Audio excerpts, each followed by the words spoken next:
اللہ تبارک و تعالی نے روزے کا تذکرہ بھی قرآن مجید میں فرمایا، لیکن جس انداز اور ترتیب سے قرآن مجید میں روزے کا تذکرہ کیا، بقیہ کسی عبادت میں اس انداز کا تذکرہ نہیں۔ بالفاظ دیگر روزے کا حکم دیتے ہوئے اللہ نے ترغیباً بھی ساتھ فرمایا، کیا فرمایا؟ یا ایھا الذین آمنو، اے ایمان والو، کتب علیکم الصیام، فرض کیے گئے ہیں تم پر روزے، کما کتب علی الذین من قبلکم، جیسے کہ تم سے پہلے لوگوں پر فرض کیے گئے تھے۔ صرف روزے کا حکم نہیں دیا، ساتھ ترغیب بھی دی ہے کہ اس روزے کو بوجھ نہ سمجھنا، تم سے پہلی امتوں پر بھی روزے فرض تھے۔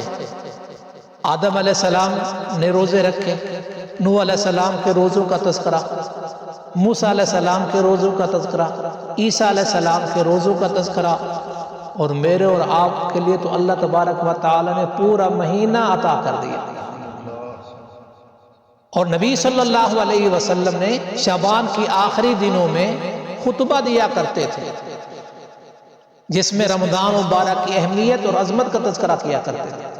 حضرت سلمان فارسی رضی اللہ تعالیٰ عنہ کہتے ہیں، خطبنا رسول اللہ صلی اللہ علیہ وسلم فی آخری یوم من شعبان، کہ آقا صلی اللہ علیہ وسلم نے شعبان کی آخری تاریخوں میں ہمیں ایک خطبہ ارشاد فرمایا، ایک خطبہ دیا، اور جس کے اندر سب سے پہلے فرمایا قد اظلکم شہر عظیم، ایک مہینہ تم پر سایہ کرنے والا ہے، قد اظلکم شہر عظیم، عظیم مہینہ۔ اللہ تبارک و تعالی نے قرآن مجید کی ایک آیت کو عظیم قرار دیا، قرآن کریم کی ایک آیت نبی صلی اللہ علیہ وسلم کی زبانی اس کی عظمت کا تذکرہ کیا۔ کون سی آیت ہے؟ آیت الکرسی۔ اس آیت الکرسی میں اللہ تبارک و تعالی نے اپنی ذات کا تعارف کراتے ہوئے فرمایا وَهُوَ الْعَلِيُّ الْعَظِيمُ، وہ بلند و بالا اور عظمت والی ہے۔ اور ایک اللہ تبارک و تعالی کی ذات ہے کہ جس نے کچھ نہیں بنایا تھا تب بھی عظیم تھا، سب کچھ بنا دیا تب بھی عظیم ہے، بلکہ العظیم ہے، اور جب سب کچھ ختم کر دے گا تب بھی العظیم رہے گا، اس کی عظمت میں کوئی فرق نہیں آئے گا۔ وَهُوَ الْعَلِيُّ الْعَظِيمُ۔ اور پھر اللہ تبارک و تعالی نے اپنے نبی صلی اللہ علیہ وسلم کا تذکرہ کیا، تو اس تذکرے میں فرمایا اِنَّكَ لَعَلَىٰ خُلُقٍ عَظِيمٍ۔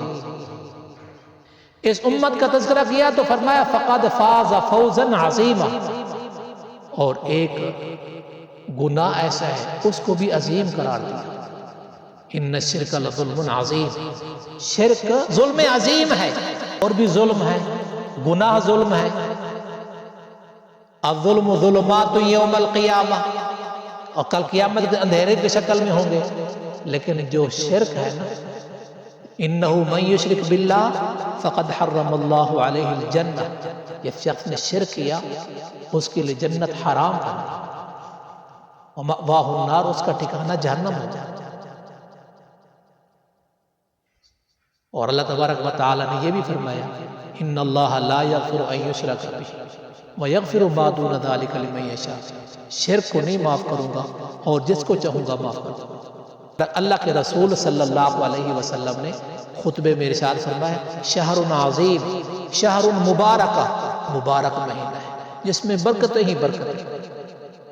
بقیہ دنوں میں تو جمعہ کا دن آتا ہے، قبولیت کی گھڑی ہوتی ہے، اور بھی کچھ مواقع ہیں جس میں قبولیت کی گھڑی ہوتی ہے، لیکن رمضان مبارک کے 24 گھنٹے میں جتنے منٹ اور سیکنڈ ہیں وہ سارے کے سارے رحمتوں سے، برکتوں سے معمور اور نعمتوں سے بھرپور ہیں۔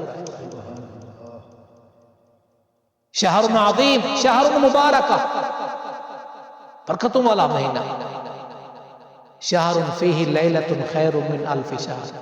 اللہ تبارک و تعالی نے اس مہینے میں ایک رات ایسی عطا کی ہے، وہ رات نصیب ہو جائے عبادت کی حالت میں، اس رات کی عبادت کرنے والا 1000 مہینوں کی عبادت سے بھی زیادہ افضل ہے۔ خیر من الف شہر، 1000 مہینے سے بھی زیادہ بہتر۔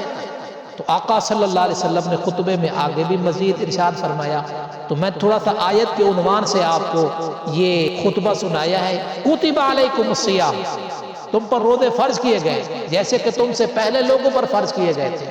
روزوں کی فرضیت کا بھی اللہ تبارک و تعالیٰ نے تذکرہ کیا کہ یہ کیوں فرض کیے گئے، اس کی وجہ کیا ہے؟ لعلکم تتقون، تاکہ تمہارے اندر تقوی پیدا ہو جائے۔ ویسے قربانی میں بھی دیکھیں نا، لن ینال اللہ لحومها ولا دماؤها ولکن ینالہ التقوی منکم، قربانی کا بھی جو فلسفہ ہے اس سے بھی تقوی پیدا کرنا ہے۔ حج کو دیکھو تو اس کے اندر بھی تقوی چھپا ہوا ہوگا، اس میں بھی حج سے بھی اللہ کی جو ڈیمانڈ ہے وہ تقوی ہے۔ اور روزے کے اندر وہ تو آیت آپ کے سامنے کھلی ہوئی ہے، لعلکم تتقون، تاکہ تمہارے اندر تقوی پیدا ہو جائے، گناہوں سے بچ جائے۔ یہ صبح سے لے کر شام تک یہ پورا مہینہ جو دیا ہے یہ ٹریننگ کا مہینہ ہے، اس میں پریکٹس کری جا رہی ہے۔ لیکن کس شخص کو اس مہینے کی برکتیں ملیں گی؟ دیکھو، نماز افضل عبادت ہے، لیکن حدیث میں یہ بھی آتا ہے کچھ نمازی ایسے ہوں گے نماز پرانے کپڑے کی طرح لپیٹ کے اس کے منہ پہ مار دی جائے گی۔ اور قرآن پاک کی تلاوت کرنا، سبحان اللہ، بڑی عبادت ہے۔ والقرآن یلعنہ، قرآن اپنے پڑھنے والوں پر لعنت بھی کرتا ہے۔ روزہ بھی بڑی عبادت ہے، لیکن نبی صلی اللہ علیہ وسلم نے فرمایا من لم یدع قول الزور والعمل به فلیس للہ حاجۃ ان یدع طعامہ وشرابہ، جس شخص نے جھوٹ کو نہیں چھوڑا، گناہ کے کام کو نہیں چھوڑا، اللہ تبارک و تعالیٰ کو اس کے کھانے پینے چھوڑنے کی کوئی حاجت نہیں۔ عبادت بھی کرنی ہے، لیکن رمضان کا جو اصل مقصد ہے، روزہ کہتے ہی رکنے کو ہے، صوم سیام یہ رکنے کا معنی میں ہے، گناہوں سے رکنا ہے۔ یہ تو ایسے ہے نیکی بھی کرتا جائے اور گناہ بھی کرتا رہے، روزے بھی رکھتا رہے، گناہ بھی کرتا رہے، تو پھر بتاؤ اے سی بھی چلا ہوا ہو، کھڑکیاں دروازے بھی کھلے ہوئے ہو، اور اوپر سے کچھ چھت کا حصہ بھی خالی ہو، تو ماشاءاللہ اے سی ٹھنڈا کر دے گا کمرے کو؟ جی، جو سارا سال چیزیں حلال تھی، کھانا حلال، پینا حلال، لیکن وہ صبح سے لے کر شام تک کھا بھی نہیں سکتا، پی بھی نہیں سکتا، اس کے لیے کھانا بھی حلال نہیں، پینا بھی حلال نہیں۔ جو کام پہلے سے حرام تھے وہ اس مہینے میں تو اور زیادہ حرام ہو جائیں گے، وہ اور زیادہ حرام ہو جائیں گے۔ تو اس لیے نیکیاں بھی کرنی ہیں، لیکن اصل انسان کی خوبی تقوی سے پیدا ہوتی ہے۔ تقوی نیکی کا نام نہیں ہے، تقوی گناہ سے بچنے کا نام ہے، گناہ کے چھوڑنے کا نام ہے، رکنے کا نام ہے۔ تقوی پرہیزگاری کو کہتے ہیں۔ تو ایک دفعہ ہمارے استاد محترم فرمانے لگے کہ خمیرہ گازبان عنبری یہ بڑا طاقت والا ہے، بڑا طاقت والا ہے، لیکن ایک خمیرہ گازبان عنبری والا بوڑھا کھائے، بیمار کھائے، ایک نوجوان صحت مند کھائے، رزلٹ دونوں کا برابر آئے گا؟ جو گناہگار ہے وہ روحانی طور پر بیمار ہے۔ روزے کی فرضیت تو ادا ہو گئی، نماز کی فرضیت تو ادا ہو جائے گی، لیکن جو اس سے نور ملنا تھا، نورانیت ملنی تھی، جو اس سے برکات ملنی تھی، اس سے انسان محروم ہو جاتا ہے۔ اور آقا صلی اللہ علیہ وسلم نے ایک ارشاد میں فرمایا رب صائم لیس لہ من صیام، بہت سے روزہ دار ایسے ہوں گے جن کو سوا بھوکا رہنے کے کچھ بھی نصیب نہیں ہوگی۔ رب قائم لیس لہ من قیامہ الا السحر، بہت سے رات کو قیام کرنے والے ایسے ہوں گے جن کو سوا تھکاوٹ کے اور کچھ نہیں نصیب۔ شریعت نے ایک اصول بھی بتایا ہے، کچھ گناہ جگہ کی وجہ سے یا وقت کی وجہ سے ان کا گناہ بڑھ جاتا ہے، کچھ نیکیاں جگہ اور وقت کی وجہ سے اس کا ثواب بڑھ جاتا ہے۔ مثلا ایک آدمی نے نیکی کی، ظہر کی نماز پڑھی، فرض ہے لیکن گھر میں پڑھی، دوسرے آدمی نے یہی نماز پڑھی، ظہر کی پڑھی، جامع مسجد میں پڑھی، پھر تیسرا شخص ایسا ہے جس نے ظہر پڑھی مسجد نبوی میں پڑھی جگہ بدلنے سے، اور ایک آدمی نے چوتھے شخص نے نماز پڑھی ظہر کی پڑھی اور بیت اللہ میں پڑھی، رکعتیں 4، اندر پڑھنے والی چیزیں بھی وہی ہیں، وقت بھی اتنا لگا ہے، لیکن گھر میں ایک نماز کا ثواب، جامع مسجد میں 27 سے لے کر اوپر تک ثواب، مسجد نبی میں 1000 نماز کا ثواب، اور بیت اللہ میں 1,00,000 نماز کا ثواب۔ جگہ کے بدلنے سے اجر بڑھ گیا۔ اسی طرح ایک آدمی گناہ کرتا ہے، گھر میں غیبت کرتا ہے، گھر میں جھوٹ بولتا ہے، کسی گھر میں چوری کرتا ہے، چور ہے، چوری ہے، گناہ ہے، لیکن دوسرا آدمی مسجد میں آ کر چوری کرتا ہے، مسجد کا پنکھا اتار لیتا ہے تو لطیفہ۔ ایک آدمی کسی کے ہاں مہمان گیا تو اس نے اس کو بلایا، کہا اس پنکھے کے نیچے بیٹھو، اس میں ثواب زیادہ ہوگا۔ اس نے کہا پنکھے کے نیچے ثواب زیادہ ہوگا؟ اس نے کہا وہ کیسے؟ اس نے کہا مسجد سے اتار کے لایا۔ ایک آدمی گھر میں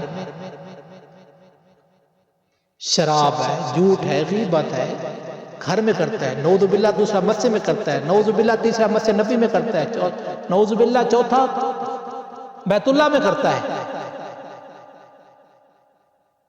کتابوں میں لکھا ہے ایک آدمی، ایک جوڑا بیت اللہ میں بدکاری کے ارادے سے گیا، اللہ نے ان دونوں کو پتھر کر دیا۔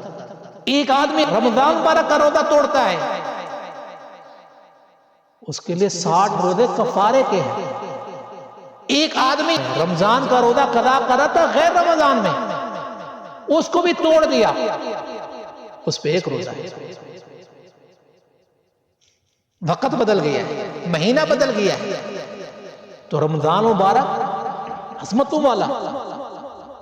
نبی صلی اللہ علیہ وسلم نے فرمایا ایک آدمی نے روزہ چھوڑ دیا بغیر کسی شرعی عذر کے۔ ایک شرعی عذر ہے، ڈاکٹر کہتا ہے ابھی دوائی کھاؤ، روزہ نہ رکھو، وہ روزہ نہ رکھے، دوائی کھا لے۔ ڈاکٹر کہتا ہے کہ اگر 10 دن لگاتار دوائی کھاؤ گے تو ٹھیک ہو جاؤ گے، اگر روزہ رکھ کے کھاؤ گے تو پھر مہینہ 1.5 مہینہ لگ جائے گا۔ شریعت کہتی ہے تو پہلے ٹھیک ہو جاؤ، بیمار نہیں، مسافر نہیں، کوئی شرعی عذر نہیں، اس نے روزہ چھوڑ دیا۔ نبی صلی اللہ علیہ وسلم نے فرمایا لم یقضی صوم الدہر کلہ وان صام، ساری زندگی اس کی قضا کرتا رہے تو اس روزے کی قضا نہیں کر سکتا۔ روزہ کس کو کہتے ہیں؟ صبح سے لے کر شام تک کھانے پینے سے، خواہشات سے رکنے کا نام روزہ ہے۔ تو رمضان میں ہو تو اس میں بھی یہی، غیر رمضان میں تو اس میں بھی یہی ہوگا، لیکن وقت بدل چکا ہے۔ جیسے ہم کہتے ہیں آج کل وقت بدل گیا ہے جی، اولاد بدل چکی ہے، زمانہ بدل چکا ہے، وہ پتہ نہیں کیسے بدلے، لیکن یہ وقت بدل گیا، مبارک مہینہ آ گیا۔ اللہ تبارک و تعالی یہ مہینہ ہمارے قریب کر دیا ہے۔ ویسے تو لمحے کا پتہ نہیں یہاں اٹھ سکتے یا نہیں اٹھ سکتے، لیکن اگر رمضان مبارک کے مہینے تک پہنچ گئے تو انشاءاللہ بہت بڑی یہ نعمت ہوگی، یہ اللہ تعالیٰ کا احسان ہوگا، یہ اللہ تعالیٰ کرم ہوگا۔ جہاں اس نے اور کرم فرمائے، جہاں اور اس نے انعامات کیے، جہاں اور اس نے احسانات کیے، وَإِن تَعُدُّوا نِعْمَتَ اللَّهِ لَا تُحْصُوهَا، انسان اس کو شمار تو نہیں کر سکتا، لیکن ایک یہ بھی مہینہ اگر مل گیا تو بہت خوش نصیبی ہوگی۔ تو یہ مہینہ نیکیوں کا مہینہ ہے، یہ نیکیوں کا سیزن ہے۔ اگر اس میں ہم نے تقوی پہ محنت کر لی تو انشاءاللہ بقیہ 11 مہینے بھی یہ تقوی ہمارے ساتھ رہے گا۔ دعا ہے اللہ تبارک و تعالی ہمیں تقوی والی دولت نصیب فرمائے، اللہ تبارک و تعالی تمام بیماروں کو روحانی جسمانی طور پر صحت عطا فرمائے، اللہ تبارک و تعالی